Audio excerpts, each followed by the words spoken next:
Before we begin this incredible story, leave a comment telling us where you're watching from, and let us know what you think true love really means. Enjoy the story.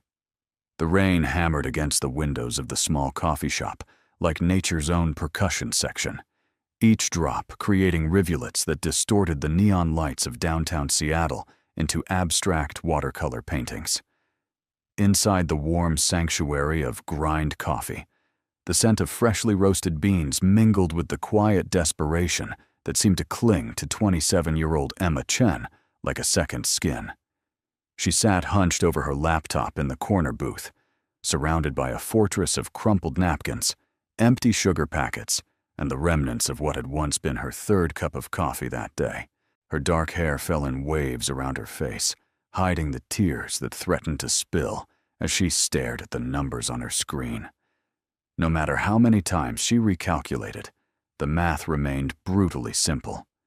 She was 3 months behind on her rent, her student loan payments were in default, and her father's medical bills continued to pile up like autumn leaves in a windstorm. Emma's fingers trembled as she opened yet another email from the collection agency, the harsh language demanding immediate payment for her father's cancer treatment, burning into her retinas. 6 months ago, she had been a promising graduate student in art therapy, working toward her master's degree while volunteering at the Children's Hospital. Then her father's diagnosis had turned her world upside down, forcing her to drop out of school and take on 3 part-time jobs just to keep their heads above water. The coffee shop door chimed, letting in a gust of cold air and a figure that seemed to command attention without trying. Emma glanced up briefly and felt her breath catch in her throat. The man who had just entered looked like he had stepped out of a magazine spread for expensive watches or luxury cars. Tall and broad-shouldered, with perfectly styled dark hair and a charcoal gray coat that probably cost more than Emma made in 6 months, he carried himself with the quiet confidence that only came from never having to worry about money. Damian Cross surveyed the coffee shop with the calculating gaze of someone who was used to assessing value in everything he encountered. At 32, he had built Cross Enterprises from a small tech startup into a multinational corporation, earning him a spot on Forbes' list of youngest billionaires 3 years running.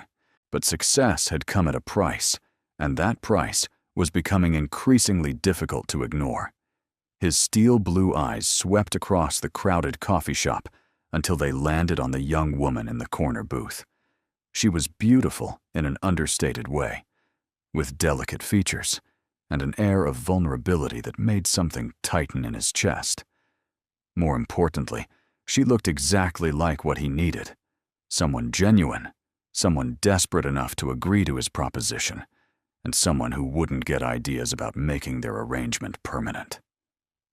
Emma tried to focus on her laptop screen as the intimidating stranger approached her table, but his presence seemed to fill the entire corner of the coffee shop. When he stopped directly beside her booth, she looked up reluctantly, meeting eyes that were the color of storm clouds and just as turbulent. "Excuse me," he said, his voice deep and cultured, with just a hint of an accent she couldn't place. "I couldn't help but notice that you seem to be having some financial difficulties." Emma's cheeks flushed with embarrassment and anger. "I'm sorry, but that's really none of your business." "Actually," Damian said, sliding uninvited into the seat across from her, "it might be exactly my business. My name is Damian Cross, and I have a proposition that could solve both of our problems." Emma's eyes widened as she recognized the name.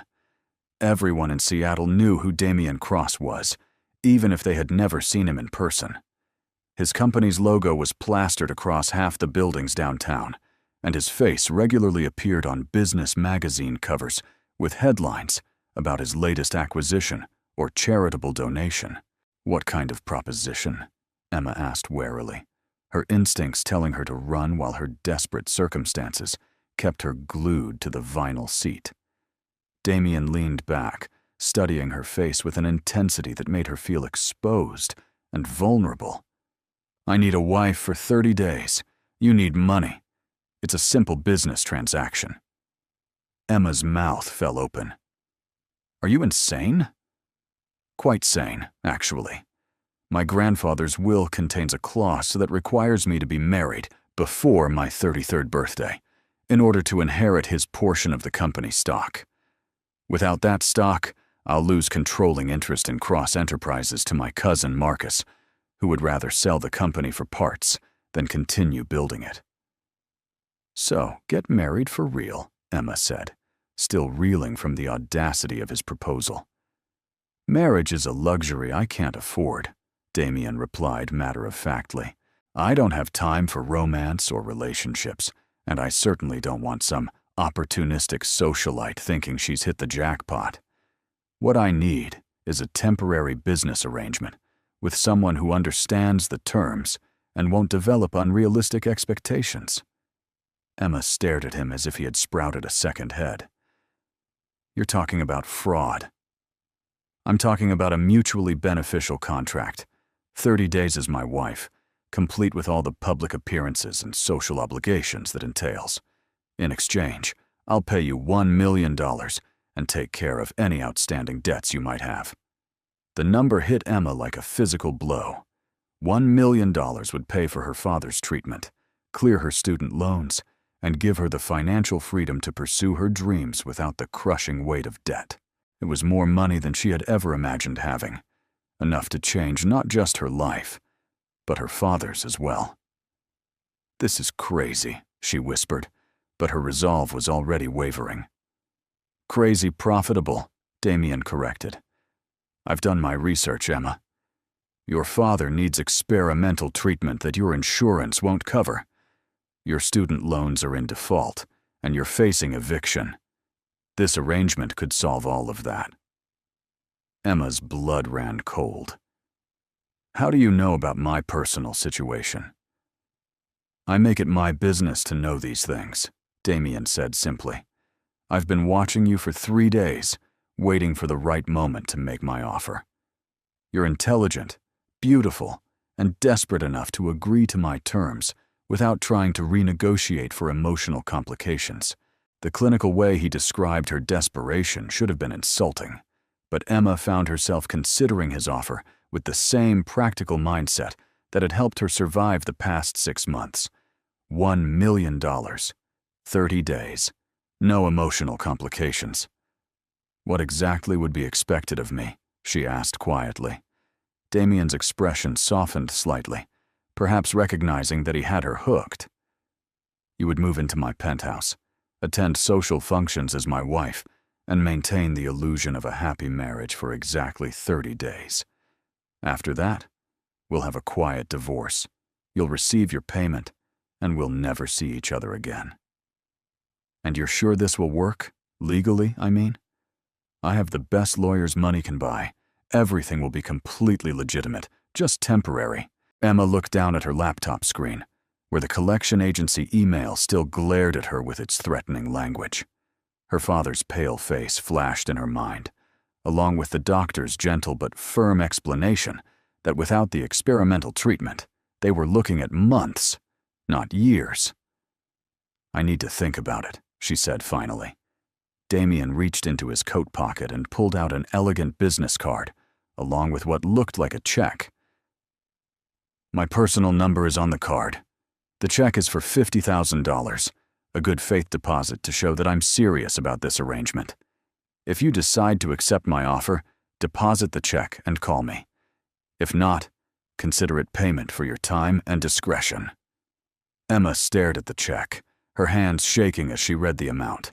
$50,000, more money than she had ever held in her hands, offered as casually as if he were paying for coffee. "Why me?" she asked, looking up to meet his intense gaze. "You could have any woman in the city." "Because any other woman would want more than I'm willing to give," Damian replied, standing up and adjusting his expensive coat. "You understand desperation, Emma. That makes you practical. And practical people don't confuse business with emotion." He paused at her table, looking down at her with an expression she couldn't quite read. "You have until tomorrow night to decide. After that, I'll find someone else." With that, he was gone, leaving Emma alone with a $50,000 check and the most impossible decision of her life. That night, Emma sat on the edge of her father's hospital bed, watching him sleep fitfully under the harsh fluorescent lights. At 58, William Chen looked fragile and older than his years, the aggressive cancer treatment having stolen his strength along with his thick black hair. The machine surrounding his bed beeped steadily, a mechanical lullaby that had become the soundtrack to Emma's nightmares. "You should go home and get some rest, sweetheart," her father said softly, his eyes opening to focus on her worried face. "You look exhausted." "I'm fine, Dad," Emma lied, forcing a smile that didn't reach her eyes. "How are you feeling?" "Like I've been hit by a truck," William admitted with a weak chuckle. "But Dr. Morrison says the numbers are improving slightly."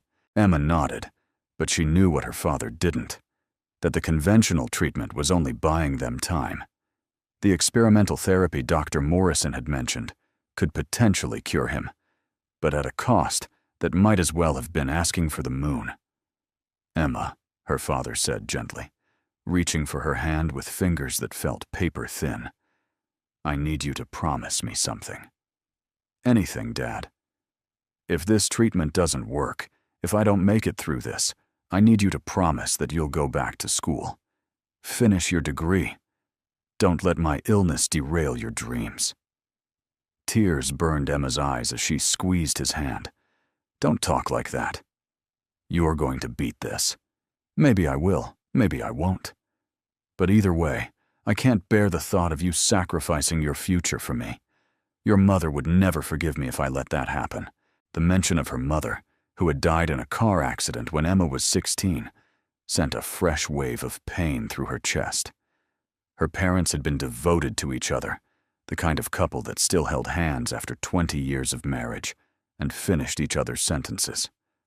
Her father had never remarried, claiming that he had already experienced the love of a lifetime. "I won't sacrifice anything, Dad," Emma said firmly. "We're going to find a way to pay for the experimental treatment. Dr. Morrison thinks you're a perfect candidate." "With what money, sweetheart? We've already mortgaged everything we own." Emma thought about the check folded in her purse, about Damian Cross's cold blue eyes, and his impossible proposition. 30 days as the wife of a billionaire in exchange for enough money to save her father's life. When she put it that way, it didn't seem like much of a choice at all. "Let me worry about the money," Emma said, kissing her father's forehead. "You just focus on getting better." The next morning, Emma found herself standing outside the gleaming glass tower that housed Cross Enterprises, clutching Damian's business card so tightly that her knuckles were white. The building stretched toward the clouds like a modern-day Tower of Babel, all sharp angles and reflective surfaces that seemed designed to intimidate anyone who dared approach. The lobby was a study in expensive minimalism, with marble floors so polished they looked like black mirrors, and abstract art that probably cost more than most people's houses. Emma felt underdressed in her simple jeans and sweater, acutely aware that she looked like exactly what she was, a struggling graduate student who didn't belong in this world of wealth and power. "May I help you?" asked the receptionist, a perfectly groomed woman who managed to convey polite helpfulness and subtle disdain in the same breath. "I'm here to see Mr. Cross," Emma said, her voice smaller than she intended. "He's expecting me." The receptionist's eyebrows rose slightly as she looked Emma up and down with the practiced eye of someone used to evaluating people based on their appearance and finding most of them wanting. "Name?" she asked crisply. "Emma Chen."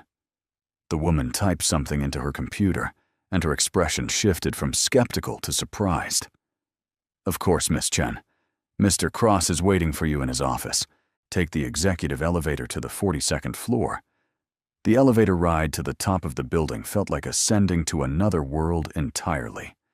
When the doors opened, Emma found herself in an anteroom that looked more like the lobby of a 5-star hotel than a corporate office.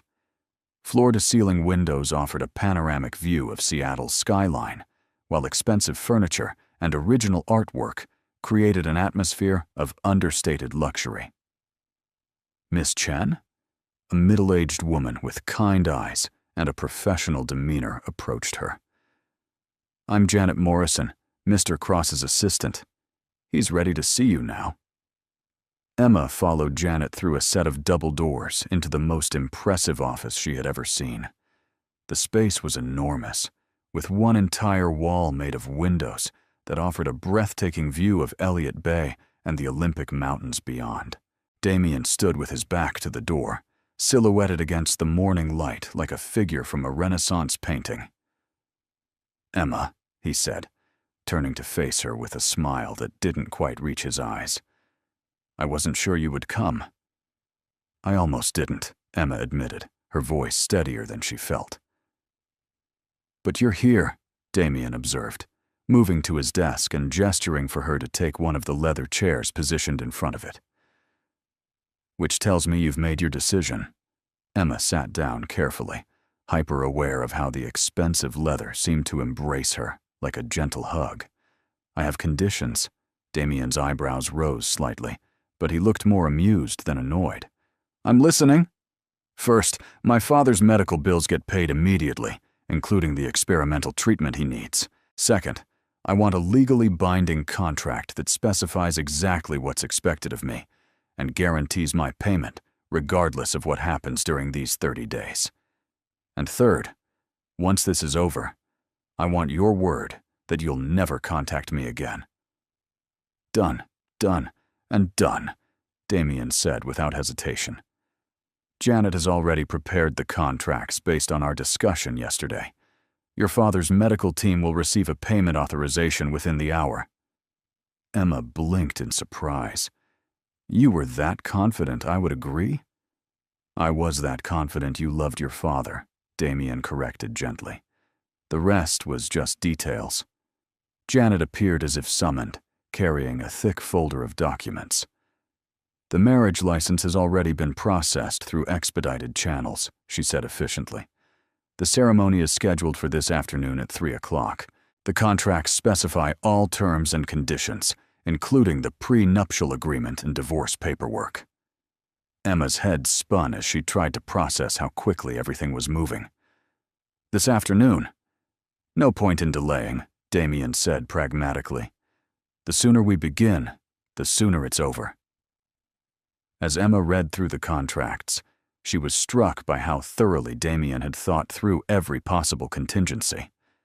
The documents spelled out everything from her public responsibilities as his wife to the confidentiality agreements that would prevent her from ever discussing their arrangement. It was all very professional, very cold, and very final. "Any questions?" Damian asked when she finished reading. Emma looked up at him, this stranger who was about to become her husband, and realized she was about to cross a line that would change everything. "Just one. Are you absolutely certain this is what you want?" For the first time since she had met him, Damian's confident facade slipped slightly. "What I want has nothing to do with it," he said quietly. "This is what I need to do to protect everything I've built." Emma nodded and picked up the pen Janet offered her. As she signed her name on the marriage contract, she couldn't help but wonder what she was really agreeing to, and whether 30 days would be enough time to find out who Damian Cross really was beneath his carefully constructed armor. The wedding ceremony took place in the private chapel of Seattle's most exclusive hotel, a space so opulent it felt more like a museum than a place of worship. Stained glass windows cast rainbow patterns across marble floors, while fresh white orchids adorned every surface in elegant arrangements that probably cost more than Emma's monthly rent. Emma stood before the full-length mirror in the bridal suite, staring at her reflection in disbelief. The wedding dress Damian had provided fit her perfectly, a masterpiece of silk and lace that hugged her curves in all the right places, while maintaining an air of sophisticated elegance. Her hair had been styled by a team of professionals into an intricate updo adorned with tiny pearls, and her makeup had been applied with such skill that she barely recognized herself. "You look absolutely radiant, dear," said the wedding planner, a perfectly put-together woman named Victoria, who had orchestrated the entire event with military precision. "Mr. Cross has exquisite taste." Emma managed a weak smile, her stomach churning with a mixture of anxiety and guilt. In just a few minutes, she would walk down the aisle to marry a man she barely knew, all for money. The rational part of her mind insisted this was just a business transaction, but her heart felt heavy with the weight of what she was about to do. A soft knock at the door interrupted her thoughts. "Come in," she called, expecting Victoria or one of the other wedding staff. Instead, Damian stepped into the room, looking devastatingly handsome in a perfectly tailored black tuxedo. His dark hair had been styled to perfection, and his steel blue eyes seemed to glow against his olive complexion. Emma's breath caught in her throat at the sight of him, her body responding to his presence in ways that had nothing to do with their business arrangement. "The groom isn't supposed to see the bride before the ceremony," Emma said weakly, trying to maintain some semblance of normalcy in this decidedly abnormal situation. "I've never been one for superstitions," Damian replied, his gaze sweeping over her appreciatively. "Besides, I wanted to give you this." He held out a small velvet box, and Emma's heart skipped a beat as she opened it to reveal the most beautiful diamond necklace she had ever seen. The stones caught the light and threw it back in brilliant flashes, creating tiny rainbows that danced across her skin. "Damian, I can't accept this," Emma protested, even as her fingers itched to touch the gorgeous jewelry. "It's not a gift," he said matter-of-factly, moving behind her to fasten the necklace around her throat. "It's part of your costume for the next 30 days. My wife would be expected to wear jewelry of this caliber." His fingers brushed against the sensitive skin of her neck as he secured the clasp, sending shivers down her spine that had nothing to do with the cool metal of the necklace. Emma caught his eyes in the mirror and saw something flicker there, a heat that contradicted his businesslike tone. "There's something else we need to discuss," Damian said, his hands resting lightly on her shoulders. "Physical intimacy." Emma's cheeks flushed bright red. "The contract specifically states that this marriage won't be consummated." "I'm not talking about sex," Damian clarified, though his voice had grown slightly rougher. "I'm talking about the appearance of intimacy.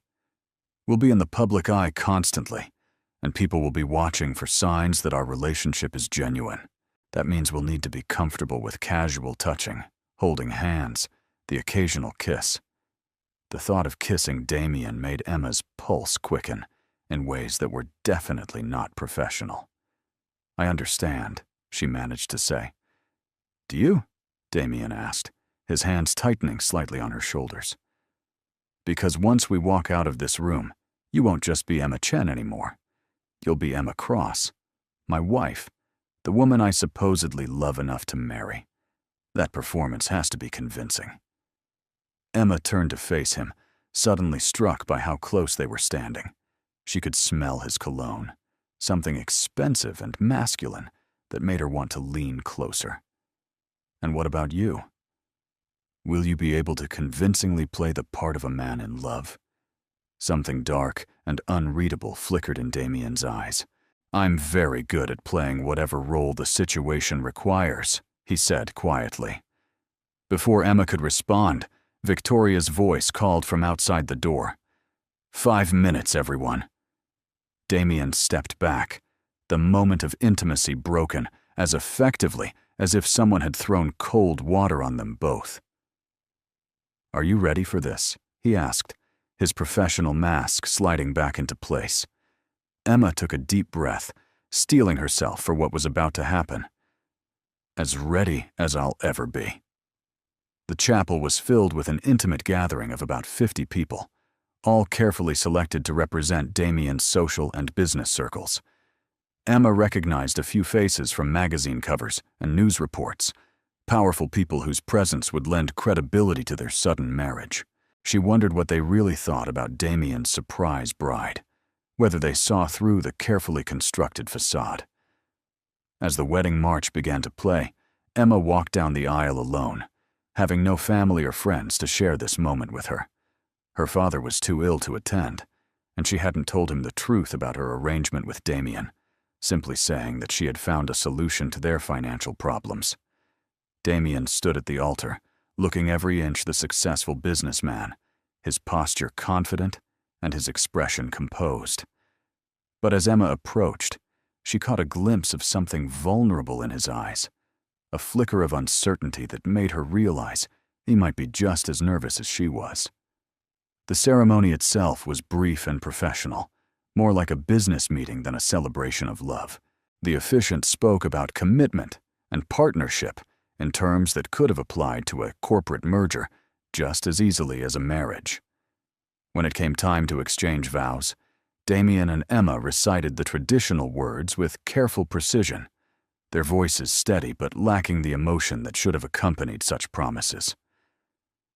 "You may kiss the bride," the officiant announced, and Emma felt her heart stop. Damian stepped closer, his hands coming up to cup her face gently. "Trust me," he whispered, so quietly that only she could hear. Then his lips were on hers, soft and warm and surprisingly tender. The kiss lasted only a few seconds, but it sent electricity through Emma's entire body, making her forget for a moment that this was all just an act. When they broke apart, she saw her own confusion reflected in Damian's eyes, as if he too had been affected by the unexpected intimacy. The reception was held in the hotel's grand ballroom, a space that glittered with crystal chandeliers and gold accents. Emma found herself swept into a whirlwind of introductions and conversations, playing the role of the blushing new bride, while Damian remained at her side like a protective shadow. "How did you two meet?" asked Mrs. Pemberton, the wife of one of Damian's business partners, her sharp eyes assessing Emma with obvious curiosity. "It was very romantic," Damian answered smoothly, his arm tightening around Emma's waist. "Love at first sight, you might say." "How wonderful," Mrs. Pemberton replied, though her tone suggested she found the story less than convincing. "And what do you do, dear?" "I'm studying art therapy," Emma said, grateful for the truth after so many lies. "I want to work with children who have experienced trauma." "How noble," the older woman said with condescending sweetness. "It must be nice to have hobbies." Emma felt her temper flare at the dismissive tone, but before she could respond, Damian's hand moved to the small of her back in a gesture that was both possessive and protective. "Emma's work is hardly a hobby," he said coolly, his voice carrying just enough edge to make Mrs. Pemberton's smile falter. "She's incredibly talented and passionate about helping others." I admire her dedication. The sincerity in his voice surprised Emma almost as much as his defense of her career. For a moment, she almost forgot that he was acting, that his protection and praise were just part of the performance they were putting on for their audience. The penthouse apartment that was to be Emma's home for the next 30 days was a testament to wealth and impeccable taste, occupying the entire top floor of one of Seattle's most exclusive residential buildings. Floor-to-ceiling windows offered a 360-degree view of the city, while the interior design spoke of understated luxury in every carefully chosen detail. Emma stood in the marble foyer, still wearing her wedding dress, feeling completely out of place in this temple to success. The space was beautiful but cold, like a museum exhibit rather than a home where people actually lived and laughed and loved. "Your room is down this hall," Damian said, his voice echoing slightly in the vast space as he led her through the apartment. "You'll have complete privacy and your own bathroom. Janet has already arranged for a wardrobe appropriate for your new role." He opened the door to reveal a bedroom that was larger than Emma's entire studio apartment, decorated in soothing shades of cream and gold, with a king-sized bed that looked like it belonged in a luxury hotel. A sitting area by the windows included a small desk and comfortable reading chair, while double doors led to what Emma could see was an enormous walk-in closet.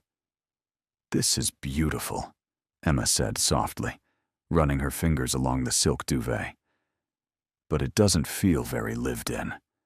"That's because no one has ever lived in it," Damian admitted, leaning against the doorframe. "I had the interior designer create a guest suite, but I've never actually had any guests." "That sounds lonely," Emma observed, and immediately wished she could take the words back when she saw Damian's expression close off. "Loneliness is a luxury I can't afford," he said curtly. "I have a company to run, and responsibilities that require my complete focus." Emma wanted to ask him when he had decided that human connection was incompatible with success, but something in his posture warned her not to push. Instead, she moved to the window and looked out at the city lights beginning to twinkle in the gathering dusk. "What happens now?" she asked quietly. "I mean, how do we live together for 30 days without driving each other crazy?" "We establish boundaries and stick to them," Damian replied, though he had moved closer to the window and was now standing just behind her. "We're both adults who understand that this is a business arrangement. As long as we remember that, there shouldn't be any complications." Emma turned to face him, struck by how the fading light from the window seemed to soften his sharp features. "And what about when we're in public? How do we make people believe we're actually in love?" "We focus on the details," Damian said, his voice dropping to a lower register that made something flutter in Emma's stomach. "Couples in love have their own language of small gestures and shared looks. We'll need to develop that." "Like what?" Damian stepped closer, close enough that Emma could feel the warmth radiating from his body. "Like this," he said, reaching up to tuck a strand of hair behind her ear. The gesture was simple and innocent, but the way his fingers lingered against her skin made Emma's breath catch. "And this," he continued, letting his hand trail down to rest against her neck, his thumb brushing gently over her pulse point. Intimate touches that suggest familiarity and affection. Emma's heart was racing now, and she was certain Damian could feel it beneath his thumb. "That's very convincing," she managed to say. "It has to be," Damian replied, but his voice had grown rougher, and Emma could see something shifting in his eyes as he looked down at her. For a moment, they stood frozen in that tableau, the fake husband and wife discovering that the line between performance and reality was thinner than either of them had expected. Then Damian stepped back abruptly, his professional mask sliding back into place. "You should get some rest," he said briskly. "We have a full schedule tomorrow. Janet will brief you over breakfast about the social obligations for the rest of the week." He was gone before Emma could respond, leaving her alone in the beautiful, sterile bedroom, with her heart still racing and her skin tingling where he had touched her. The next morning, Emma woke to the smell of fresh coffee and something delicious cooking in the kitchen. She pulled on a silk robe that had been hanging in the enormous closet and padded barefoot through the apartment, following the enticing aromas. She found Damian standing at the stove, dressed in dark jeans and a white button-down shirt that was rolled up to reveal strong forearms. He looked more relaxed than she had ever seen him, almost domestic, and Emma felt a strange flutter of attraction at the sight of this powerful man making breakfast. "You cook?" she asked, settling onto one of the bar stools at the kitchen island. "I had to learn when I was younger," Damian replied, not looking up from the pan where he was expertly preparing what appeared to be eggs Benedict. "My parents traveled frequently for business, and the housekeeper didn't live in." Emma tried to imagine Damian as a lonely child, fending for himself in some version of this sterile apartment, and felt an unexpected pang of sympathy. That must have been difficult. "It taught me to be self-sufficient," Damian said with a shrug, plating the eggs with the same precision he probably brought to business negotiations. Independence is a valuable skill. So is connection, Emma countered gently. Humans aren't meant to be entirely self-sufficient. Damian set a plate in front of her, and Emma was surprised by how perfectly the eggs were prepared, the hollandaise sauce rich and creamy. "This is incredible," she said after taking a bite. "Thank you." Damian poured coffee from an expensive-looking machine, adding cream to Emma's cup without asking how she liked it. The fact that he had already learned her preferences after just one day together felt oddly intimate. "So what's on the agenda for today?" Emma asked, trying to focus on practical matters rather than the way the morning light streaming through the windows highlighted the strong lines of Damian's jaw. "Lunch with my board of directors and their wives," Damian said, settling onto the stool across from her. "Then a charity gala tonight. Both events will be photographed extensively, so we need to look convincing as a couple." Emma nodded, though the thought of being scrutinized by photographers and society reporters made her stomach clench with anxiety. "Any specific advice for surviving these things?" "Stay close to me, smile frequently, and let me do most of the talking," Damian said. "These people can sense weakness, and they'll use any perceived vulnerability against you." "Against me or against you?" Emma asked perceptively. Damian's jaw tightened slightly. "My cousin Marcus will almost certainly be at both events tonight. He's been circulating rumors about my personal life for months, trying to undermine my credibility with the board. Our marriage has to look absolutely genuine, or he'll find a way to use it against me." Emma set down her coffee cup, studying Damian's face carefully. "What exactly did your grandfather's will say about the marriage requirement?"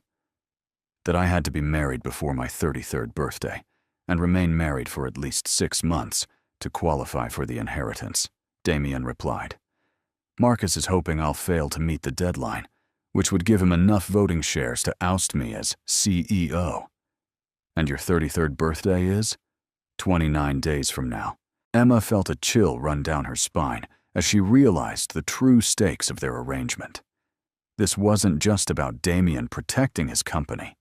It was about his entire life's work potentially being stolen by someone who wanted to destroy everything he had built. "Why didn't you just find someone to marry for real?" Emma asked quietly. "Surely there are women in your social circle who would be interested in becoming Mrs. Cross permanently." Damian's expression hardened. "Because real marriage requires real emotions, and emotions are a weakness I can't afford. What I need is a business partner, not a wife. What I need is someone who won't confuse our arrangement with something it's not." The words stung more than Emma expected, reminding her forcefully that, despite the intimate moments and tender gestures, Damian saw her as nothing more than a convenient solution to his problem. She was just another acquisition, a tool to be used and discarded once she had served her purpose. The lunch with Damian's board of directors took place at the city's most exclusive country club, where old money met new money in an atmosphere of carefully cultivated elegance.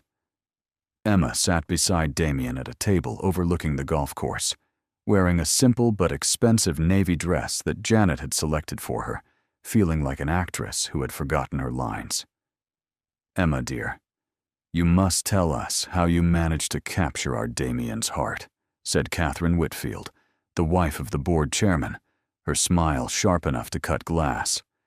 "We all thought he was married to his work." "Still am," Damian said smoothly, his hand finding Emma's on the table and intertwining their fingers. "I just finally found someone worth making time for." The casual intimacy of his touch sent warmth shooting up Emma's arm, even though she knew it was all for show.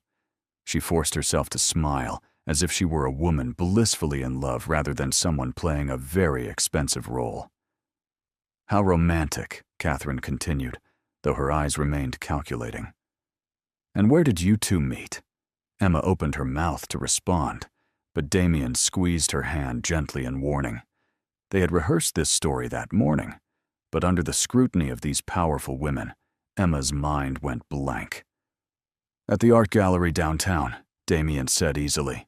Emma was there for a charity auction supporting children's art therapy programs. I was immediately struck by her passion for helping others. Art therapy, murmured another woman, whose name Emma had already forgotten. How interesting. The condescension in her tone was unmistakable, and Emma felt her temper begin to rise. These women seemed to view her charitable interests as quaint hobbies rather than meaningful work, and their thinly veiled disdain was becoming harder to ignore. It's actually quite rewarding, Emma said, finding her voice at last. Children who have experienced trauma often struggle to express their emotions verbally. Art gives them a safe way to process their feelings and begin healing. I'm sure it does, dear, Catherine said dismissively, before turning her attention back to Damian. Speaking of children, I imagine you'll be starting a family soon. Your grandfather would have been so pleased to see the Cross name continue. Emma felt Damian tense beside her, his grip on her hand tightening almost painfully. The mention of children seemed to have hit a nerve, and she found herself wondering what old wounds Catherine had just reopened. We're focusing on our marriage right now, Damian said coolly. Everything else can wait. Of course, Catherine agreed, but her smile suggested she had filed away his reaction for future use. Young love should be savored. The conversation moved on to safer topics, like upcoming charity events and vacation plans. But Emma noticed that Damian remained tense throughout the remainder of the meal. When they finally escaped to his car, she couldn't help but ask about his reaction to Catherine's comment. You looked like she had hit you when she mentioned children, Emma observed, as they drove through downtown Seattle. Catherine Whitfield has a talent for finding people's pressure points and pushing them, Damian replied tersely. It's how she's managed to stay relevant in society circles for 30 years. But why would the topic of children be a pressure point for you? Damian was quiet for so long that Emma thought he wasn't going to answer. Finally, he pulled into the parking garage beneath his building and turned off the engine before speaking. Because I don't want children, he said flatly. I never have, and I never will. And in my social circle, that makes me an anomaly. Emma studied his profile in the dim light of the garage. Never? Not even if you found someone you really loved? Love is a luxury, remember, Damian said, echoing his earlier words. And children are a responsibility I'm not willing to accept. I've seen what happens when parents put their own ambitions ahead of their children's needs. I won't perpetuate that cycle. The pain in his voice suggested personal experience, and Emma found herself wanting to ask more questions. But before she could, Damian was already getting out of the car, effectively ending their conversation. The charity gala that evening was held at the Seattle Art Museum, with the city's elite mingling among priceless paintings and sculptures, while champagne flowed freely and photographers captured every moment for the society pages. Emma wore a stunning emerald green gown that hugged her curves and made her feel like a different person entirely, someone who belonged in this world of wealth and privilege. You look incredible, Damian said, as they posed for photographers on the red carpet, his arm around her waist in a gesture that looked possessive and loving. So do you, Emma replied, and it wasn't just part of their act. Damian in a perfectly tailored tuxedo was devastating, all sharp angles and masculine elegance that made her pulse quicken despite her efforts to remain professional. They moved through the party like a practiced couple, Damian introducing Emma to various dignitaries and business associates, while she played the part of the devoted wife. She was beginning to understand the rhythm of these events, the careful dance of social politics that determined who spoke to whom and in what order. Damian, a smooth voice interrupted their conversation with a museum board member. What a surprise to see you here with a date. Emma turned to see a man who looked enough like Damian to be his brother. Though where Damian's features were sharp and controlled, This man's face held a cruel handsomeness that made her instantly wary. "Marcus," Damian said coolly, his arm tightening protectively around Emma. "I'd like you to meet my wife, Emma." Marcus Cross looked Emma up and down with the same calculating gaze she had seen from the board members' wives earlier, as if he were assessing her value and finding it lacking. "Wife?" Marcus said with exaggerated surprise. "How delightfully sudden. When exactly did this wedding take place?" "Yesterday," Damian replied without missing a beat. "We wanted to keep it private." "How romantic," Marcus said, his tone suggesting he found it anything but. "And what was your maiden name, Emma?" "Chen," Emma replied, lifting her chin defiantly as she saw the flash of calculation in Marcus's eyes. "Chen," Marcus repeated thoughtfully. "Not a name I recognize from our usual social circles. How did you two meet?" Emma felt Damian's hand press against her back in warning, but she was tired of being treated like an outsider and a fraud. "At a coffee shop, actually," she said truthfully. "Sometimes the best connections happen in the most unexpected places." "Indeed they do," Marcus agreed, his smile not reaching his eyes. "Well, I'm sure we'll be seeing much more of each other in the coming weeks. Family is so important, don't you think?" The threat in his words was subtle but unmistakable, and Emma felt a chill run down her spine as Marcus melted back into the crowd. She had just made an enemy, and something told her that Marcus Cross was not the kind of man who forgot slights or failed to take advantage of weaknesses. "That went well," Damian said dryly once they were alone again. "He's going to investigate me, isn't he?" Emma asked, already knowing the answer. "Probably before the night is over," Damian confirmed. "Marcus has resources and connections that he's not afraid to use. We need to be prepared for him to dig into your background." Emma felt panic begin to rise in her chest. What if he finds out about our arrangement? What if someone saw us at the coffee shop or remembers me from the hospital? Damian turned to face her fully, his hands coming up to frame her face in a gesture that looked tender and romantic to anyone watching, but allowed him to speak quietly in her ear. "Then we make sure our story is more compelling than whatever truth he thinks he's uncovered," Damian said firmly. "We make sure that everyone who sees us together believes completely in our love story." The next 2 weeks fell into a rhythm that was both exhausting and oddly intoxicating.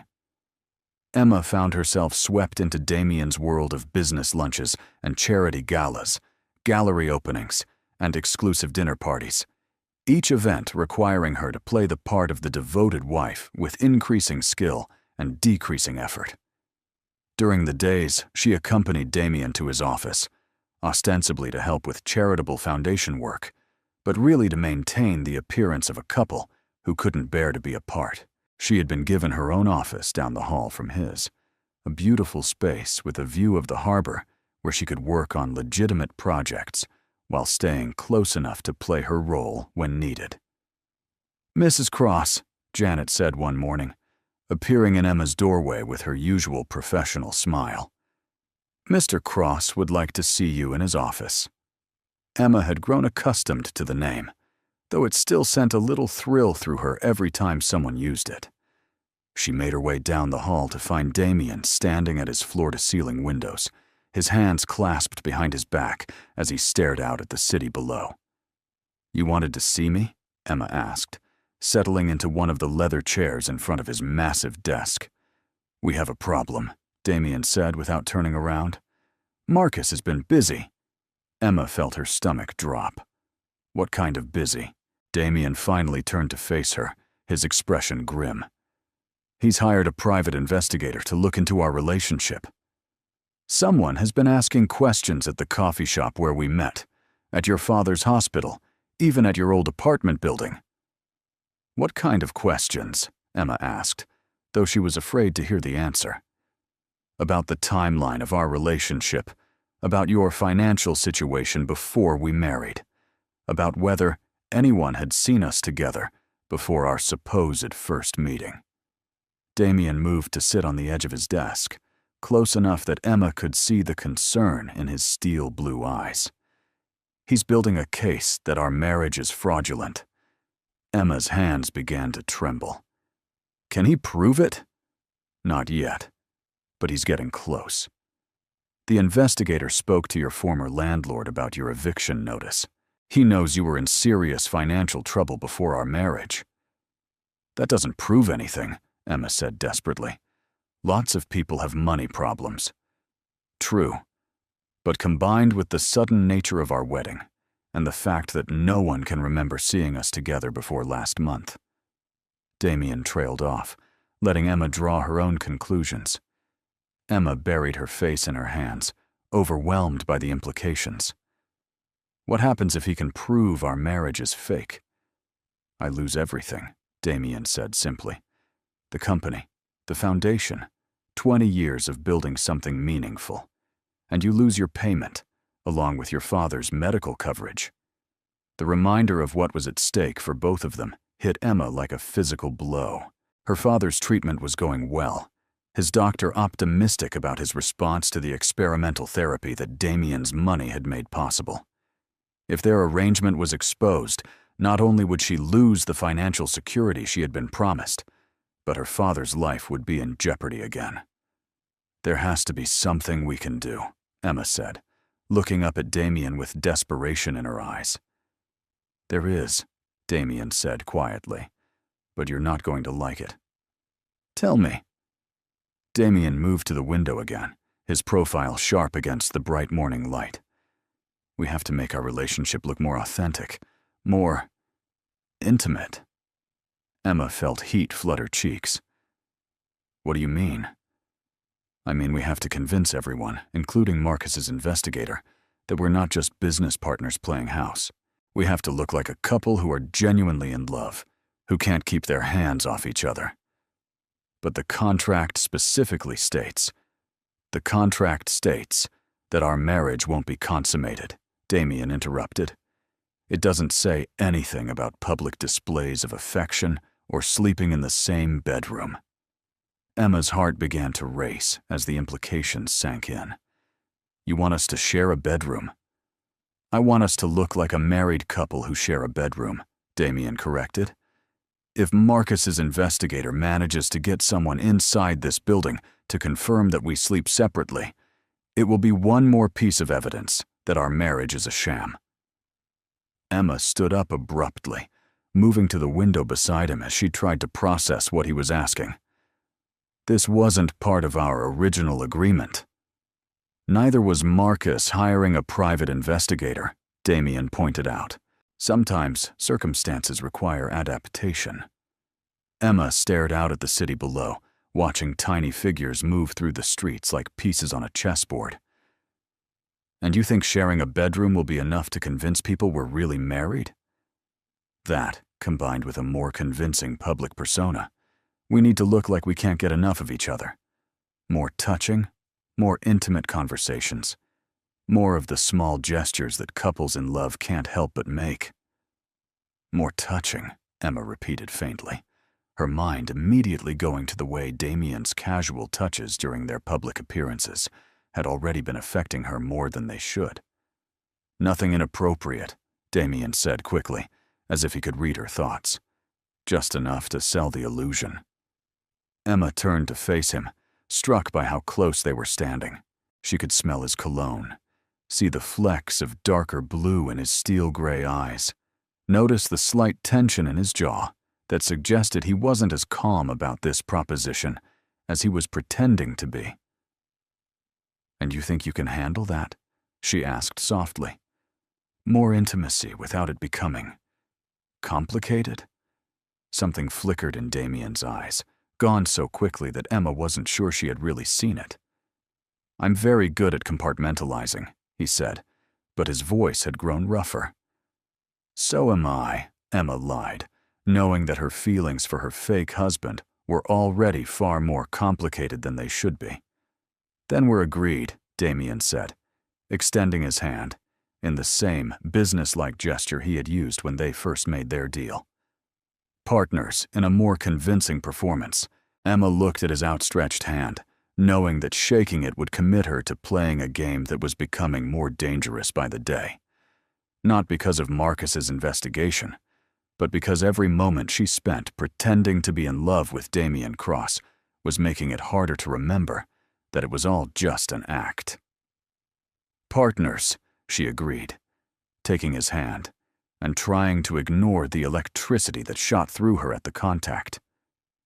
That evening, Emma stood in the doorway of Damian's bedroom, holding her overnight bag and trying to calm her racing heart.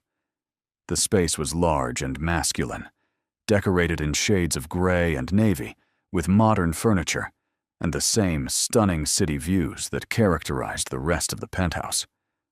"I can take the couch," Damian said, gesturing to the sitting area by the windows, where a leather sectional faced a wall-mounted television. "That seems unnecessarily uncomfortable," Emma replied, surprised by her own boldness. "The bed is enormous. We're both adults. I think we can manage to share it without any incidents." Damian's eyebrows rose slightly. "Are you sure about that?" The question hung in the air between them, loaded with implications that neither of them seemed willing to address directly. Emma lifted her chin, determined not to let him see how much the prospect of sleeping beside him was affecting her. "I'm sure," she said firmly. "Besides, if we're going to convince people we're really married, we need to be comfortable with this level of intimacy." "Intimacy," Damian repeated, as if testing the word on his tongue. "Is that what this is?" Emma felt heat flood her cheeks, but she met his gaze steadily. "It's what we're pretending it is." Sharing a bedroom with Damian proved to be both easier and more difficult than Emma had expected. Easier because they fell into a natural routine of taking turns in the bathroom and carefully maintaining their respective sides of the enormous bed. More difficult because Emma found herself hyper-aware of every sound Damian made, every shift in the mattress, every quiet breath in the darkness. The first night, she lay rigidly on her side of the bed, clutching her pillow and trying to ignore the warm, masculine presence just feet away from her. Damian seemed to have no such troubles, his breathing evening out into the rhythm of deep sleep within minutes of his head hitting the pillow. Emma, on the other hand, stared at the ceiling for hours, her mind racing with thoughts she had no business thinking about her fake husband. She found herself wondering what his skin would feel like under her hands, whether his lips would be as soft as they had looked during their brief wedding kiss, what it would be like to wake up in his arms for real rather than as part of an elaborate charade. By the third night, the tension had become almost unbearable. Emma was exhausted from lack of sleep, and her body was responding to Damian's proximity in ways that made her feel like a teenager with an inappropriate crush. "You're not sleeping," Damian observed quietly, as Emma shifted restlessly beside him. "Neither are you, apparently," Emma replied, rolling over to face him in the darkness. The moonlight streaming through the floor-to-ceiling windows provided just enough illumination for her to see his profile against the white pillows. His dark hair was tousled from sleep, making him look younger and more vulnerable than his usual controlled demeanor allowed. "I'm a light sleeper," Damian said. "Occupational hazard of running a company. Too many late-night crisis calls." "Is that why you've never been married before?" Emma asked impulsively. "Because your work doesn't leave room for relationships?" Damian was quiet for so long that Emma thought he wasn't going to answer. When he finally spoke, his voice was soft and thoughtful. "I was engaged once," he said. 5 years ago. Her name was Victoria Ashworth, and she was everything my parents thought I should want in a wife. Beautiful, well-educated, from the right family. Emma felt an unexpected stab of jealousy at the thought of Damian with another woman, which was ridiculous, considering their entire relationship was built on a business contract. "What happened?" she asked, though she wasn't sure she wanted to know. "She wanted things I couldn't give her," Damian replied. "Emotional availability, romantic gestures. the kind of love that makes people write poetry and believe in forever. I tried to be what she needed, but in the end, she realized that I was more committed to Cross Enterprises than I ever would be to her. Maybe you just hadn't found the right person yet, Emma suggested gently. Damian turned to face her, and suddenly they were much closer than Emma had realized. She could feel the warmth of his breath against her skin, see the complex emotions flickering in his eyes. Maybe I'm not capable of being the right person for anyone, he said quietly. Maybe some people are just meant to focus on building things rather than building relationships. Emma's heart ached for the loneliness she could hear beneath his words. Without thinking, she reached out and touched his face, her fingers tracing the strong line of his jaw. I don't believe that, she whispered. I think you're capable of much more than you give yourself credit for. For a moment, they lay frozen like that, Emma's hand against Damian's face, while they stared into each other's eyes in the darkness. The air between them seemed to crackle with electricity, and Emma could feel herself being drawn into something that had nothing to do with their business arrangement. Then Damian caught her wrist gently, removing her hand from his face, but not letting go of her fingers. Emma, he said, her name a warning on his lips. I know, she whispered, understanding what he couldn't say, that this was dangerous territory, that they were supposed to be pretending, that getting emotionally involved would complicate everything. But knowing didn't make the pull between them any less powerful. If anything, the forbidden nature of what she was feeling made it even more intense. We should get some sleep, Damian said finally, though he made no move to release her hand. Yes, Emma agreed, though she found herself memorizing the feel of his fingers intertwined with hers. They lay like that for a long time, holding hands in the darkness, while carefully maintained barriers began to crack around them. When Emma finally drifted off to sleep, it was with Damian's thumb tracing gentle circles on her palm, and the dangerous realization that she was falling in love with a man who had made it clear that love was not part of their deal. The next morning brought new challenges in the form of a society reporter who had somehow gained access to their building and was asking pointed questions about the Cross marriage. Janet handled the situation with her usual efficiency, but the incident served as a reminder that they were constantly under scrutiny. We need to be more careful, Damian said, as they sat in his office reviewing the day's schedule. Marcus is clearly escalating his efforts to find cracks in our story. Emma nodded, though her attention was divided between his words and the memory of how it had felt to fall asleep holding his hand. The intimacy they had shared in the darkness felt both more real and more dangerous than any of their public performances. There's something else we need to discuss, Damian continued. The quarterly board meeting is next week, and you'll be expected to attend the dinner afterward. It's going to be our biggest test yet. What makes it different from the other events we've attended? Emma asked, because this time, Marcus will have had 3 weeks to prepare his attack. He'll be looking for any inconsistency in our story, any sign that our relationship isn't genuine. And he'll do it in front of the people who have the power to remove me as CEO. Emma felt a chill of fear run down her spine. What can I do to help? Damian was quiet for a moment, his expression thoughtful. There is one thing, but it's asking a lot of you. Tell me. I need you to let me share something personal about you with the board. Something real and meaningful that will explain why I fell in love with you so quickly. Emma's heart skipped at his casual use of the word love, even though she knew he was just talking about their cover story. What kind of personal information? Your work with art therapy, your father's illness, the fact that you sacrificed your education to take care of him. Damian leaned forward, his expression intense. I want to tell them that I fell in love with your compassion and strength, that meeting you made me realize there were more important things in life than business success. The irony of using her real emotions and experiences to support their fake relationship wasn't lost on Emma. You want to use my actual life story as evidence of our fictional love story? Yes, Damian said without apology. Because the emotions behind it are real, even if the context isn't.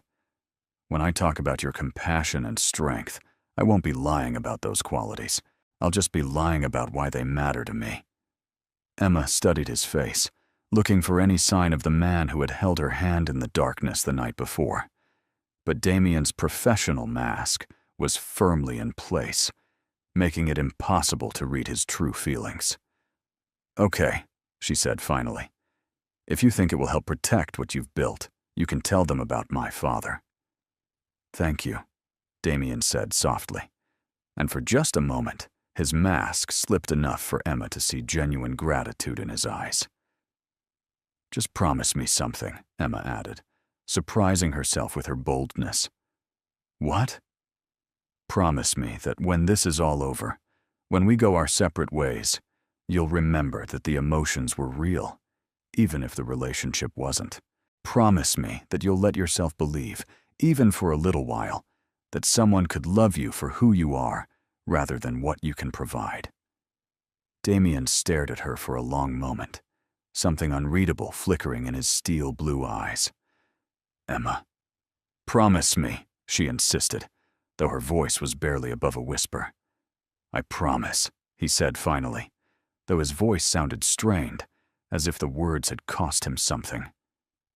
Emma nodded, satisfied that she had planted a seed of possibility in his carefully controlled world. She might not be able to keep him, but maybe she could help him believe that he was worthy of being kept by someone else, someday. The board dinner took place at the most exclusive private club in Seattle, a bastion of old money and older traditions, where women had only been allowed as members for the past decade. Emma wore a midnight blue gown that clung to her curves and made her feel like she was wearing liquid starlight, while diamond earrings that Damian had given her caught the light from the crystal chandeliers. You look stunning, Damian said, as they walked up the marble steps to the club's entrance, his hand warm and reassuring at the small of her back. I feel like I'm about to walk into a lion's den, Emma admitted, her nerves showing despite her efforts to appear calm. You are, Damian replied with brutal honesty. But you're not walking in alone. Whatever happens tonight, we face it together. The word, together, sent a warm flutter through Emma's chest, even though she knew he was simply talking about their business partnership. Over the past 3 weeks, she had become dangerously attached to the idea of being part of a team with Damian, of facing the world as united front. The private dining room was filled with the most powerful people in Seattle's business community, men and women who controlled billions in assets and made decisions that affected thousands of jobs. Emma recognized most of them from previous events, though tonight the atmosphere felt more charged, more predatory. Marcus Cross stood near the bar, impeccably dressed and surrounded by a small group of board members who hung on his every word. When he saw Damian and Emma enter, his smile was sharp enough to cut glass. The happy couple, Marcus announced, raising his champagne flute in a mock toast. Looking as radiant as ever, Emma felt Damian tense beside her, but his expression remained neutral as he guided her toward their assigned seats at the head table. The placement was clearly intentional, putting them on display for the entire room while ensuring that every word they spoke could be overheard by multiple people. Ladies and gentlemen, said Harold Pemberton, the board chairman, as the first course was served. Before we begin our meal, I'd like to congratulate Damian and Emma on their recent marriage. It's wonderful to see our CEO so happy. Polite applause rippled around the table, though Emma noticed that Marcus's hands remained conspicuously still. Thank you, Harold, Damian replied smoothly. I have to say, marriage has given me a new perspective on what's truly important in life. Indeed, Marcus interjected, his voice carrying just enough skepticism to plant seeds of doubt. And what insights has matrimony provided? Emma felt her heart begin to race as she realized this was the moment Damian had prepared for, the opportunity to share her personal story in service of their deception. "Emma has taught me that success without compassion is hollow," Damian said, his voice carrying the ring of sincerity. "Before I met her, I measured everything in terms of profit margins and market share. But watching her sacrifice her own education to care for her father during his cancer treatment, it made me realize that some things are more valuable than money." A murmur of interest went around the table as Damian continued, his hand finding Emma's and squeezing gently. "She was working 3 jobs and putting herself through graduate school in art therapy when her father was diagnosed. Without hesitation, she dropped out to become his primary caregiver, giving up her dreams so that he could have the best possible chance at survival." Emma felt tears sting her eyes as Damian spoke about her father with genuine respect and admiration. Even though she knew this was performance, the way he honored her sacrifice felt deeply meaningful. "Art therapy," said Catherine Whitfield with interest. "How fascinating. You work with children, don't you, dear?" "I do," Emma managed to say around the tightness in her throat. "Children who have experienced trauma often struggle to express their emotions verbally. Art gives them a safe way to process their feelings." "And that's when I knew I had to marry her," Damian said, his voice dropping to a more intimate register. "The first time I saw her with those children, the way she could reach them when no one else could, I realized I had found someone who could teach me to see the world differently." Marcus's eyes narrowed as he listened to Damian's speech, clearly searching for inconsistencies or false notes. But Emma could see that even he was affected by the genuine emotion in Damian's voice. "How romantic," Marcus said finally, his tone just shy of sarcastic. "And this revelation came to you quite suddenly, didn't it?" "I mean, the engagement was rather brief." "When you know, you know," Damian replied easily, bringing Emma's hand to his lips for a soft kiss. "I wasn't about to let someone that extraordinary slip away." The gesture was simple and sweet, but it sent electricity shooting through Emma's entire body. She caught Damian's eyes over their joined hands and saw something there that made her breath catch, an intensity that seemed far too real for their audience. "Well, we're all thrilled that you found each other," Harold said warmly, clearly buying their performance completely. "And Emma, we'd love to have you more involved in the company's charitable initiatives. Your expertise in art therapy could be invaluable for our youth programs." "I'd be honored," Emma replied, meaning it completely. As the dinner progressed, Emma found herself relaxing slightly. The board members seemed genuinely welcoming, and several of the women engaged her in conversations about her work that felt entirely natural. For the first time since this charade began, she could almost forget that she was playing a role. But Marcus wasn't finished with them yet. "You know," he said during dessert, his voice carrying clearly across the table, "I was just thinking about something. Emma, you mentioned that you dropped out of graduate school to care for your father. That must have been financially devastating." Emma's blood turned to ice as she realized where this was heading. "It was challenging," she said carefully. "I imagined so," Marcus continued with false sympathy. "Student loans, medical bills, lost income from not being able to work full-time. The stress must have been overwhelming." "Emma is remarkably strong," Damian said, his voice carrying a warning edge. "Oh, absolutely," Marcus agreed. "I just find it interesting that all of those financial pressures seem to have disappeared so suddenly. Almost overnight, one might say." The table had gone quiet, everyone sensing the undercurrent of accusation in Marcus's words. Emma felt panic begin to rise in her chest as she realized that Marcus knew exactly how desperate her situation had been before she married Damian. "Love has a way of solving all kinds of problems," Emma said, trying to keep her voice steady. "Indeed it does," Marcus replied with a smile that didn't reach his eyes. especially when that love comes with unlimited financial resources. "That's enough, Marcus," Damian said sharply, his protective instincts finally overriding his diplomatic restraint. "I'm simply observing that your bride is a very fortunate woman," Marcus said innocently, "to have found true love at exactly the moment when she needed it most." What are the odds of such perfect timing?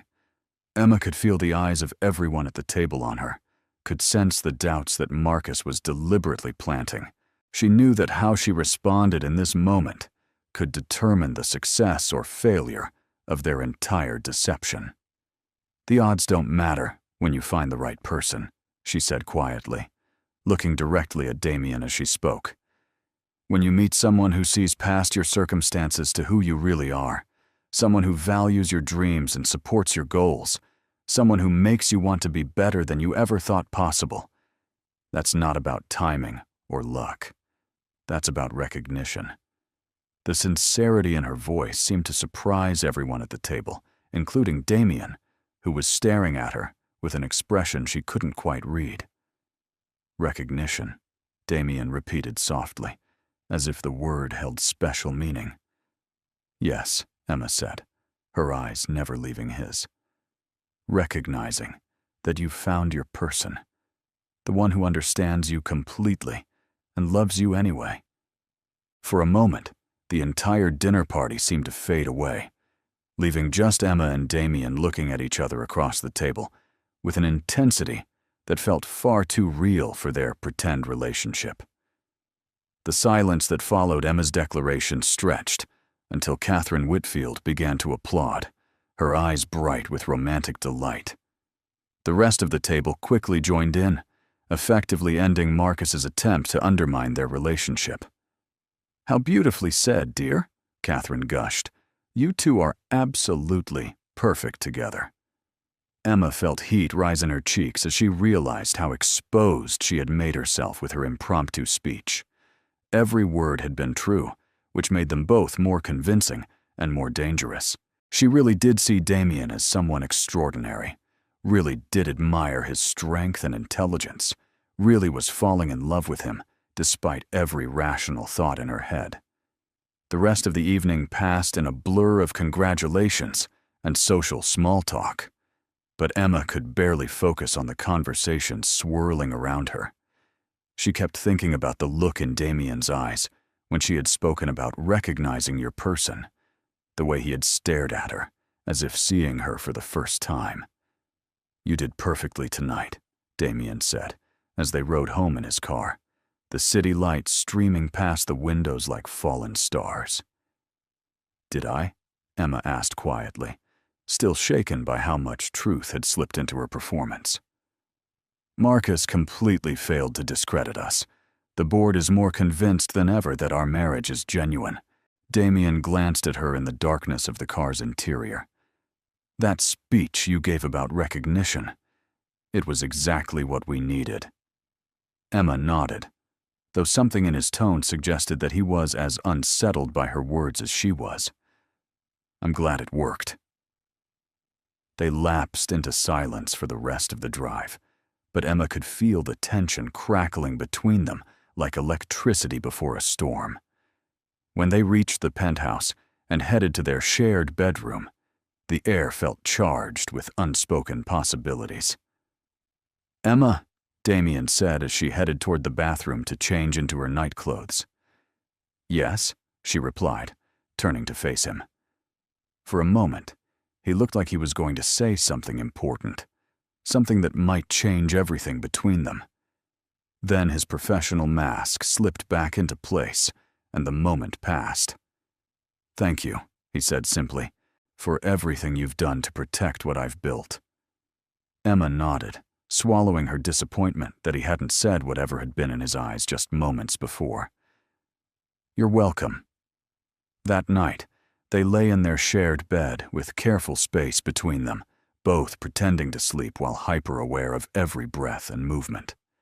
Emma found herself thinking about what would happen in just over a week when their 30 days were up, when she would take her payment and return to her real life, while Damian went back to his world of corporate meetings and social obligations. The thought of leaving him filled her with an ache that had nothing to do with money and everything to do with the impossible feelings she had developed for her temporary husband. The next morning brought news that changed everything. Emma was in her office reviewing applications for the art therapy program she was developing when Janet appeared in her doorway with an expression that Emma had never seen on the composed woman's face before. "Mrs. Cross," Janet said, her voice tight with concern, "there's something you need to see."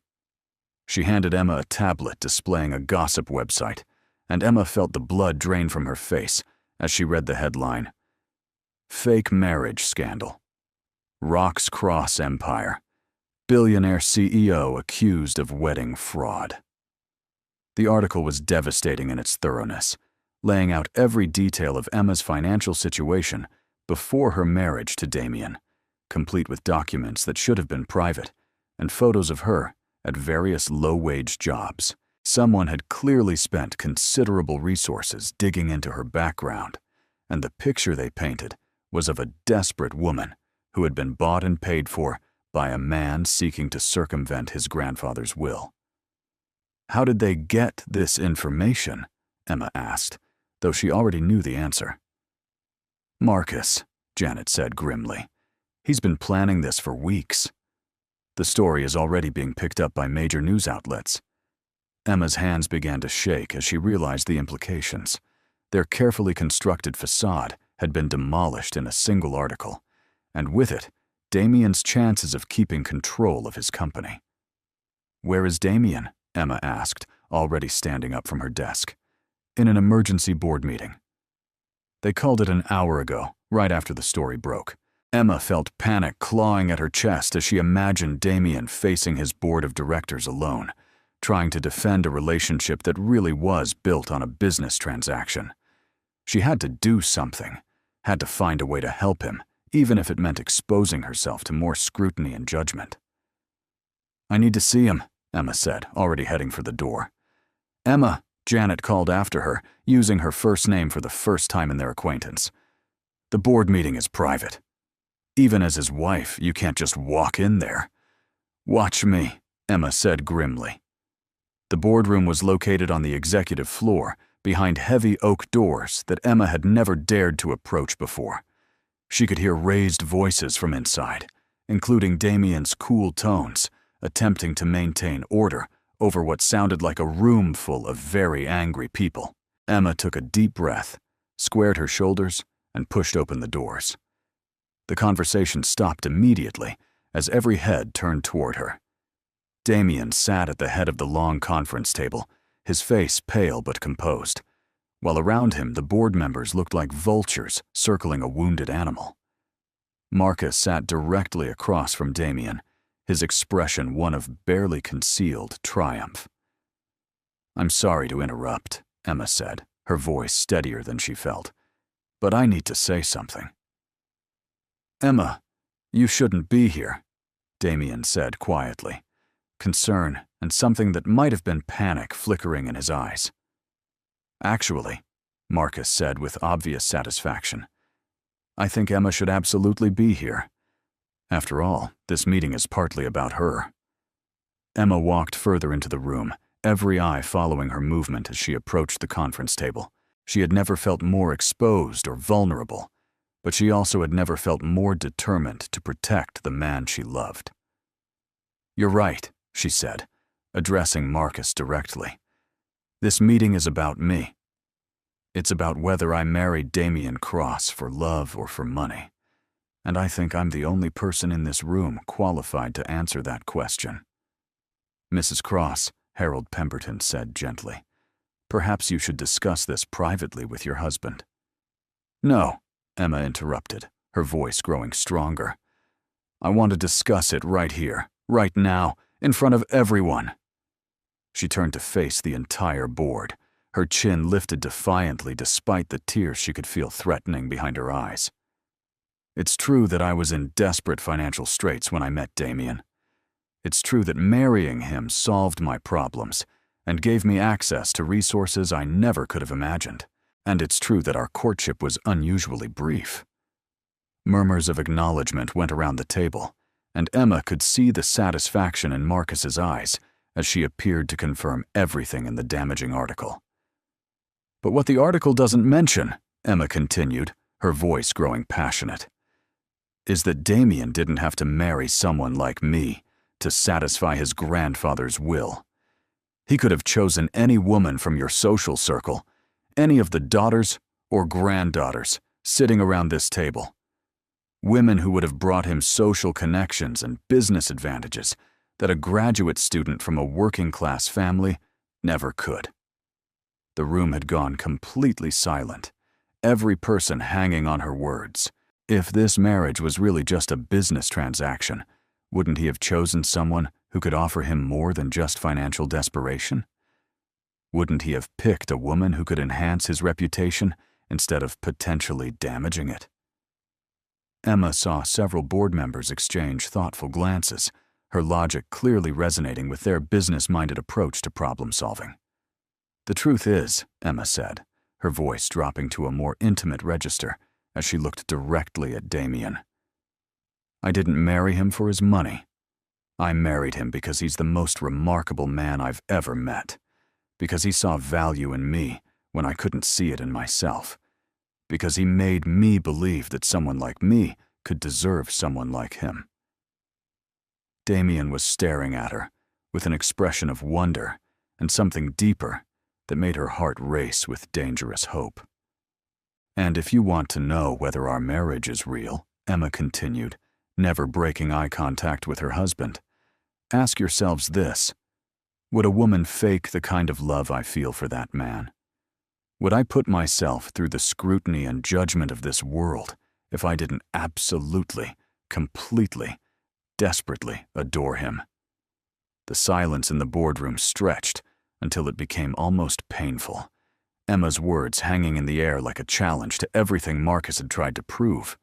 She could feel her heart hammering against her ribs as she waited for someone to respond, for someone to call her bluff or demand more evidence. But as she looked around the table, Emma realized that something had shifted in the room's dynamics.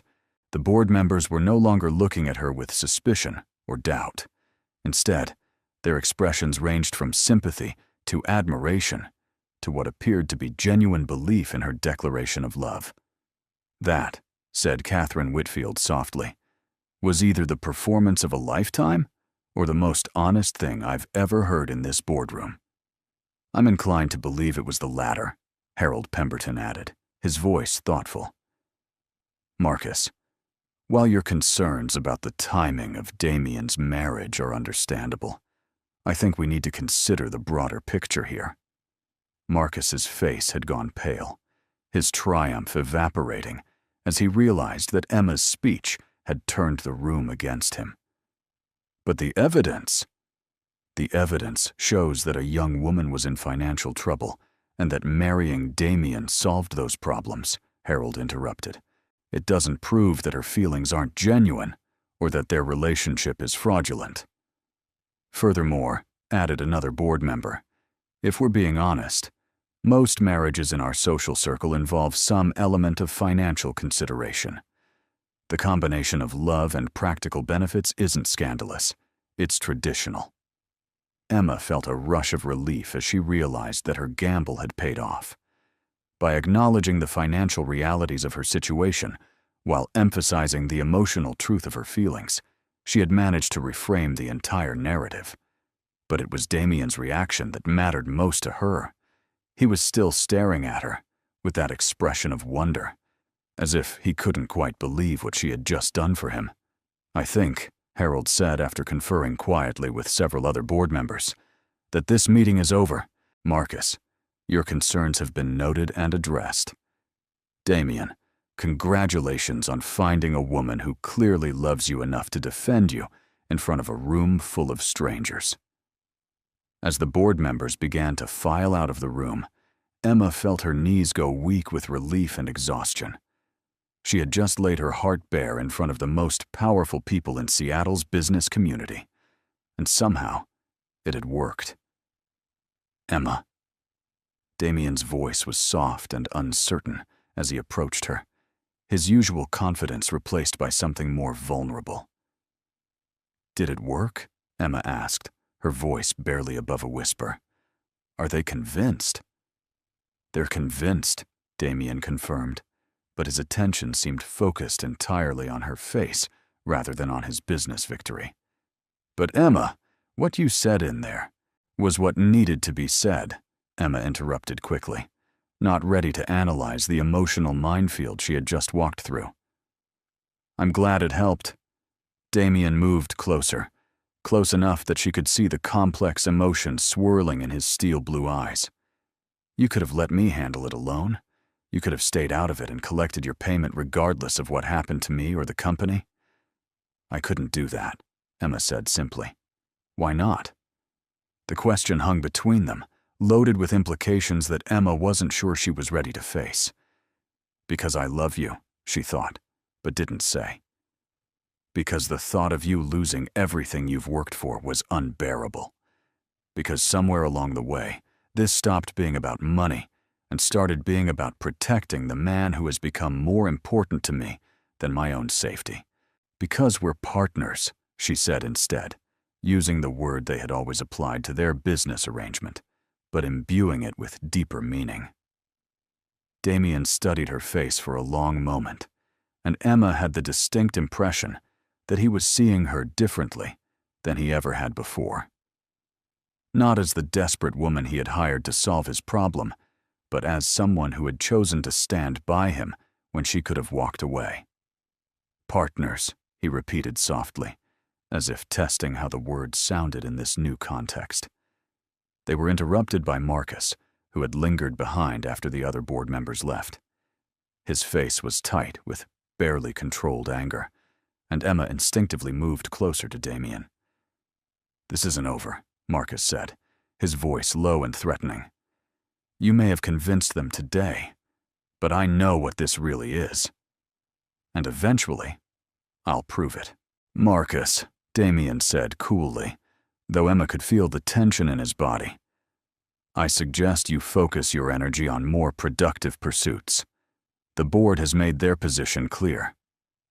"For now," Marcus replied, "but marriages built on lies don't last. And when yours falls apart, I'll be ready to pick up the pieces."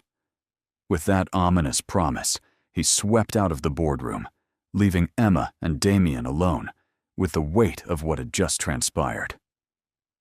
"He's not going to give up," Emma observed, still shaken by the malice in Marcus's voice. "No, he's not," Damian agreed grimly. "If anything, what happened here today will only make him more determined to find a way to destroy us." Emma felt a chill of fear run down her spine. "What can we do?" Damian was quiet for a moment, his expression thoughtful. "We have 7 more days until my birthday. 7 more days until the will's requirements are satisfied. After that, he can investigate all he wants, but it won't matter. The inheritance will be secure." "And then our arrangement ends," Emma said, the words tasting bitter on her tongue. "Yes," Damian said, but something in his voice suggested the prospect bothered him more than it should have. They stood there in the empty boardroom, both of them aware that they had crossed some invisible line with Emma's impassioned defense of their relationship. The careful boundaries they had maintained for nearly a month had been shattered, leaving them in uncharted territory, where the line between performance and reality had become dangerously blurred. "We should go," Emma said finally, needing to escape the intensity of the moment before she said something she would regret. "Emma, wait," Damian called as she headed for the door. "What you did today, what you said, I need you to know that I—" "Don't," Emma interrupted, turning back to face him with eyes that were bright with unshed tears. "Please don't say anything you don't mean.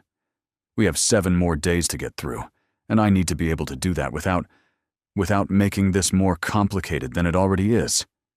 Damian looked like he wanted to argue, to push past the walls she was trying to rebuild between them. But after a moment, he nodded, understanding that they both needed time to process what had just happened. 7 more days, he agreed quietly. As they left the boardroom together, Emma couldn't help but wonder if 7 days would be enough to protect her heart from the inevitable pain of loving a man who had made it clear from the beginning that love was not part of their deal. But she also couldn't ignore the voice in her head that whispered, what if everything had changed?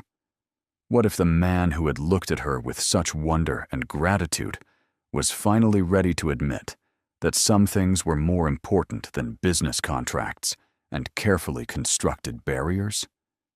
7 more days to find out if the love she had declared in front of a room full of strangers was destined to remain one-sided, or if Damian Cross was finally ready to let someone past his defenses. 7 more days to discover whether their fake marriage could become something real. The remaining 6 days passed in a blur of heightened awareness and careful avoidance.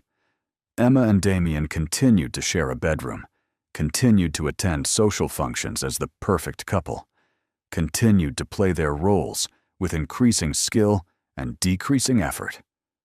But underneath the familiar routine, something fundamental had shifted between them. Emma found herself studying Damian when she thought he wasn't looking, searching for signs that her declaration in the boardroom had affected him as deeply as it had affected her. Sometimes she caught him watching her with an intensity that made her pulse quicken, but he never pushed past the boundaries she had asked him to respect. On the morning of Damian's 33rd birthday, Emma woke to find his side of the bed already empty. She lay there for a moment, listening to the sounds of him moving around in the bathroom, and felt her heart clench with the realization that this was their last day as husband and wife. Tomorrow, the requirements of his grandfather's will would be satisfied. Tomorrow, they would begin the process of dissolving their marriage and returning to their separate lives. Tomorrow, she would take her payment and try to figure out how to live without the man she had fallen in love with. "Happy birthday," she said, when Damian emerged from the bathroom, already dressed in one of his perfectly tailored suits. "Thank you," he replied, but his usual confidence seemed strained, as if he too was feeling the weight of what this day represented. They had breakfast together in comfortable silence, both of them hyper-aware that they were participating in a ritual that would soon end forever. Emma found herself memorizing every detail. The way the morning light caught the dark strands of Damian's hair, the precise way he folded his newspaper, the sound of his coffee cup clicking against the marble countertop. "What would you like to do today?" Damian asked as they prepared to leave for the office. "It's your last day as Mrs. Cross. We should make it memorable." The casual way he mentioned their approaching separation felt like a knife through Emma's heart, but she managed to keep her voice steady as she replied, "Whatever you want to do. It's your birthday, after all." "Actually," Damian said, his voice growing thoughtful, "there's something I've been meaning to show you. Somewhere I'd like to take you before this ends." Something in his tone made Emma look at him more carefully. "Where?" "It's a surprise," Damian said, but his smile seemed forced. "Trust me."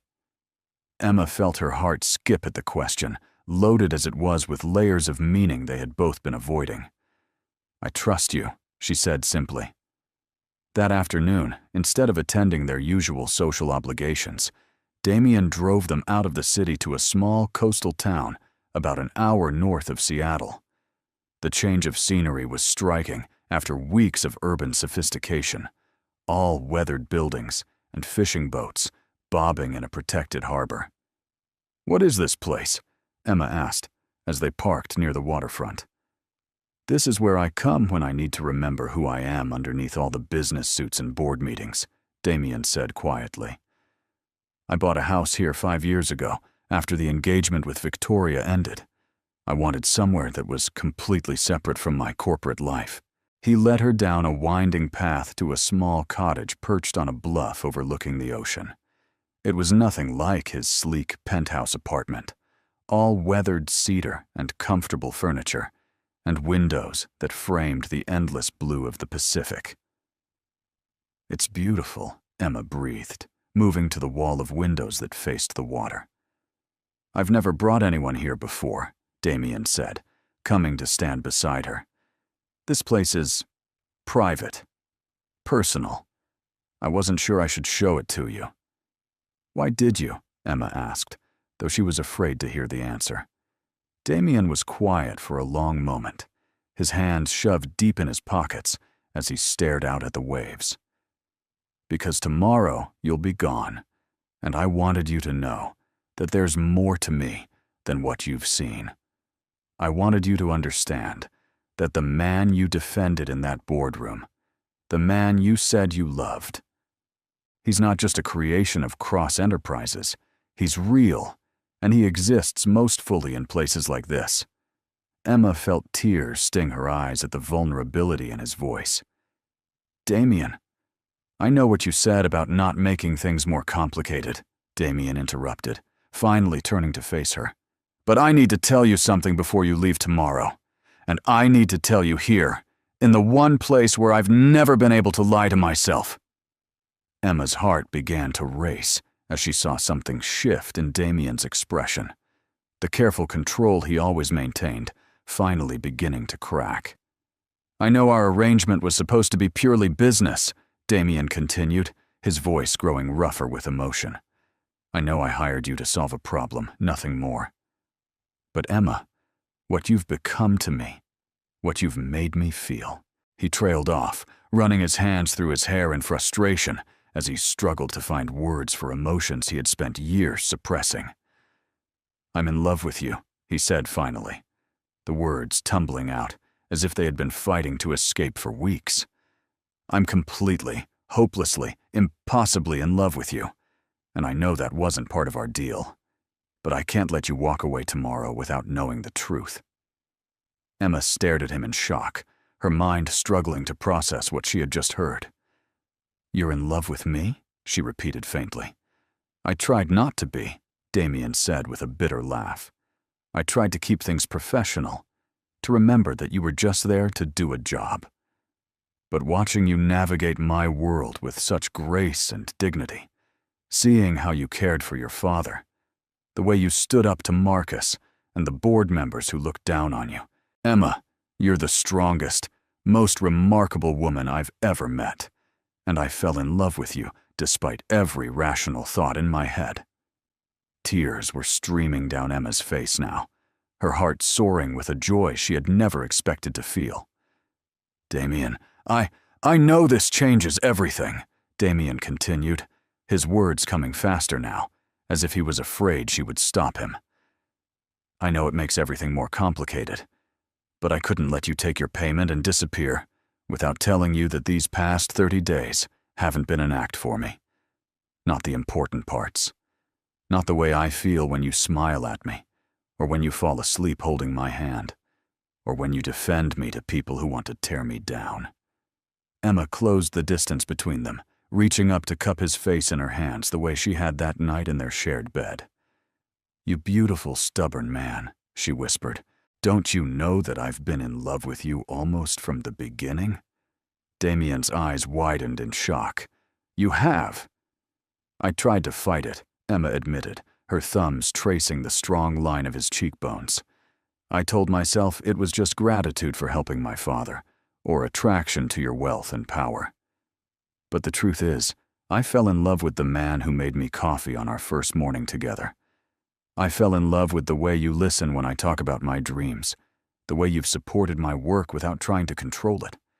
I fell in love with you, Damian Cross, not your money or your company or your social status." "Emma." Damian breathed her name like a prayer, his hands coming up to cover hers where they rested against his face. "I love you," Emma said clearly, wanting him to hear the truth she had been hiding for weeks. "I love your intelligence and your strength and your unexpected kindness. I love the way you've let me see past your armor to the man underneath. And yes, I love you enough to walk away tomorrow, if that's what you really want. But I'm hoping." "What are you hoping?" Damian asked softly. "I'm hoping that maybe we don't have to end this," Emma whispered. "I'm hoping that maybe we can find a way to turn this fake marriage into something real." Damian's answer came not in words, but in actions, as he pulled her into his arms and kissed her with all the passion and tenderness they had been holding back for 30 days. It was a kiss that tasted like love and hope and the promise of forever, a kiss that erased the last barriers between them and replaced their careful contract with something infinitely more precious. When they finally broke apart, both of them breathing unsteadily, Damian rested his forehead against hers. "No more pretending," he said softly. "No more pretending," Emma agreed. Outside the cottage windows, the sun was setting over the Pacific, painting the sky in shades of gold and pink that reflected their joy back at them. Tomorrow would bring new challenges and new possibilities, but tonight they had each other, and the knowledge that sometimes the most beautiful love stories begin with the most impossible circumstances. They had found their real happily ever after, and it was worth more than any contract or payment could ever be. What did you think of their story? Share your thoughts in the comments. On a scale from 0 to 10, what's your rating? Subscribe to the channel and turn on notifications to follow all our stories, and check out more emotional stories by clicking on the end screen.